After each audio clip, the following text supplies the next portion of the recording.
You might be upset you'll never get to see your favorite characters ever again. You might be upset some of your favorite characters have died. You might be upset you just didn't get the ending you wanted. Me, I'm upset there'll never be any new ODM gear scenes. It's been well over 4 months since the anime adaptation of Attack on Titan ended, and I've had more than enough time to form my own opinion. Why did it take me so long? I procrastinate a lot and I'm often late with popular topics. As expected, the ending caused quite a stir. Now I can agree, the ending was, let's say, strange. But manga readers made it look like it's gonna be the worst thing to happen to humanity since slavery. Thankfully though, that did lower my expectations quite a bit. So yeah, I like it. And here's why.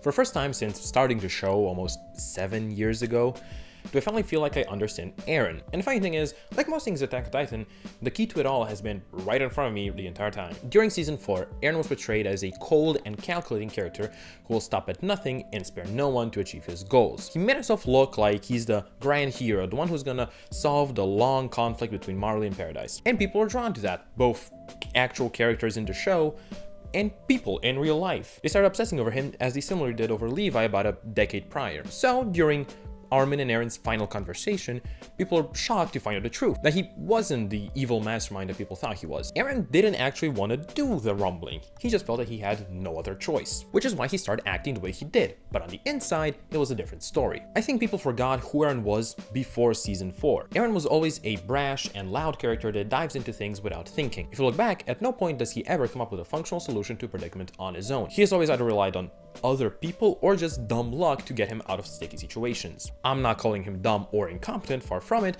but he's just not the great mastermind that people think he is. Basically, Eren just wasn't him. At first glance, it does look like Eren planned quite a bit, but when you look at it a little bit closer, his plan really just boils down to following Zeke around until he gets the Founding Titan, and then just not do what Zeke wanted to do.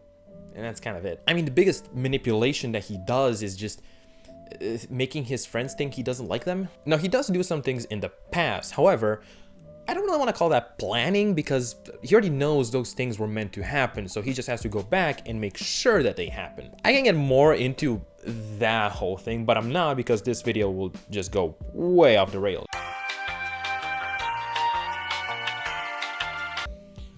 Ah! Oh, I hate fucking time travel, man. So stupid. I can get more into it, but I won't because the video will just go way off the rails. That's because I really, and I mean really, hate when time travel is added to things that don't have time travel from the start. It never works out, and it didn't work out here. But I don't want to open that can of worms. And more importantly than planning, there was no point behind the rumbling. I think we're all expecting Eren to have some sort of big belief behind the rumbling. Something like Marlins don't deserve to live or the two nations can coexist in peace. But there was none of that. The stance I saw a lot of people take online when defending Eren's actions was that he was pushed to the point where he thought what he was doing was right. But that wasn't the case. He never thought what he was doing was right or okay, it's just he thought it was the only way to protect his friends. And that was the big reveal of the final episode, that there was no grand plan, because, and Eren said this himself, he couldn't think of one. I genuinely believe that had someone else been in Eren's position, there could have been a different outcome. It's just that Eren couldn't think of one.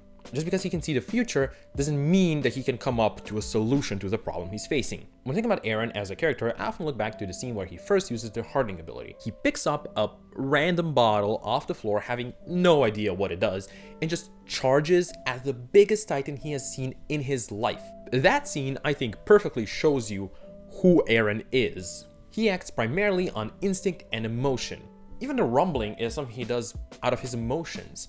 I mean, he's willing to sacrifice 80% of the human population to save a small group of people he cares about.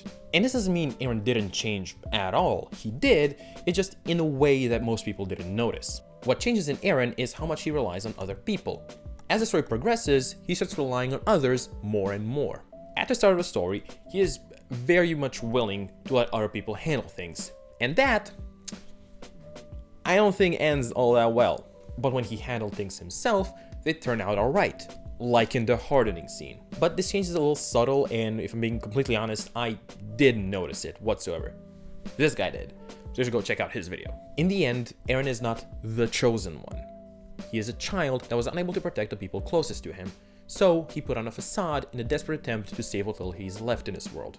In this, I think, lies the beauty of Attack on Titan. All of these characters, they're all just people. The only thing that makes them special is the world they live in. And when they're gone, that world will just move on, just like it will for us.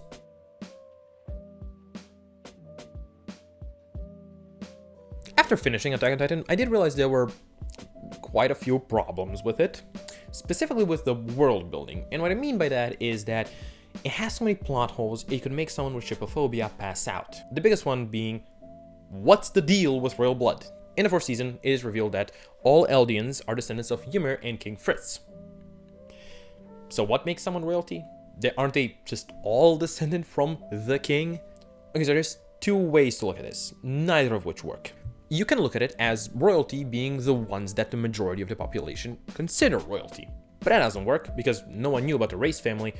And how would Zeke then have special powers? The second way you can look at it is that royalty are the ones descended from the original founding Titan. So after her 3 daughters eat Ymir, and then their children eat them, of the original 9, the one that is the founding Titan, their descendants are royalty. But there would be way too many people with royal blood. And also, Marley would 100% abuse this fact to make as many warriors with royal blood as possible.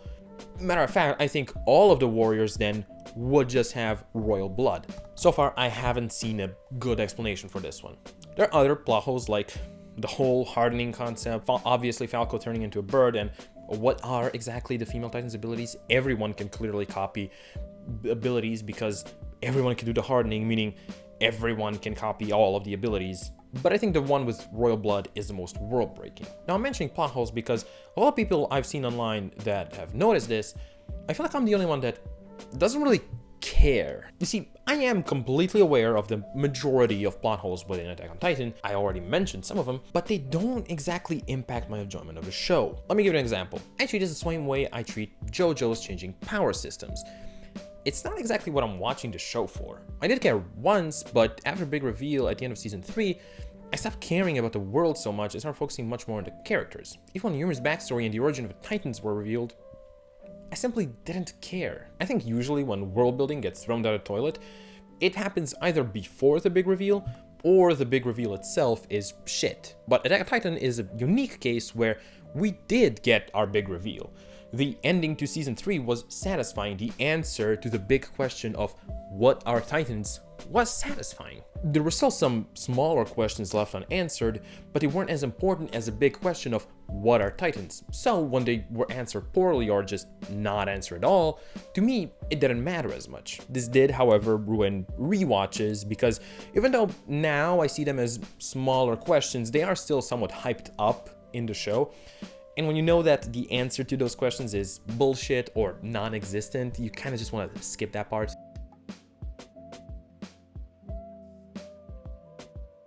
Now to get to the meat of the video, the ending itself. Not just the characters, not just the world building, all of it. After all, a story is more than some of its parts. It's weird, the pacing is off. It destroys the world we spent 4 seasons building, some actions the characters take feel forced, the time bullshit is horrendous, and it features what might be the worst naming convention ever implemented. Season 4, Part 2, Subpart 5, Section FQ, BDSM. Why can't it just be Season 5, 6, 7, 8? The ending is, in my opinion, somewhat similar to the first season. Before the ending came out, the first season was, to me, the least interesting part of the show. Sure, it had great action and a very interesting premise, but it lacked, well, anything else. It was still a great season, but everything that came afterwards was just better. The best way I saw someone put it was that Isayama wrote the ending first and then worked his way through the story to that ending. But as he wrote, his writing skills got better and better, so in the end, the story ended up surpassing the ending. And yeah, that tracks. Both the beginning and ending of the show are on a similar level of quality. The ending just has the benefit of having, I'm assuming, some moments changed. But the general idea is still just not on the same level as something like Season 3. Having said all that, it still hits like a truck. I already said I liked the way Eren's character was handled, but Eren Elsa's character was handled very nicely as well. They didn't all have big, impactful moments, but they didn't really need to either. All the characters were built up slowly throughout the story, and all they really needed was a nice little bow tie to wrap things up. And that's what they got. Yeah, some of them could have acted differently, had more interesting moments, more screen time, or received any kind of punishment for the countless people they murdered. I get the idea is to see their part of the story, but Reiner went through both physical and mental torture, and they still wouldn't forgive him, while they were basically willing to let Annie go scot-free. But I think they all got fairly satisfying moments.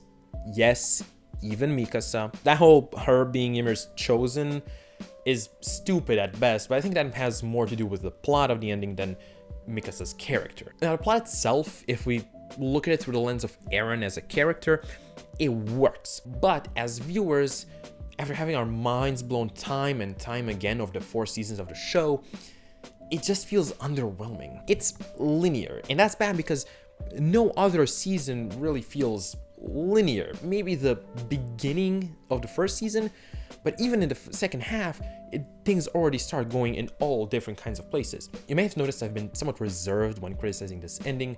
I mean, I've definitely left out quite a bit of flaws I could have mentioned, and there's a very good reason for that. I can make an hour-long video talking just about the problems this ending has, and then I can make another video talking just about the time bullshit. But I'd be lying if I didn't say I cried at this scene. I've seen many reviews by this point, and the negative ones refuse to accept that any part of the ending is good, and the positive ones delude themselves and claim that it's perfect. I can agree that it is beyond flawed and could have been 100 times better. It might even be the weakest part of the show, but I still enjoy it. And the rest of the show is so good that being the weakest part of it really isn't all that bad.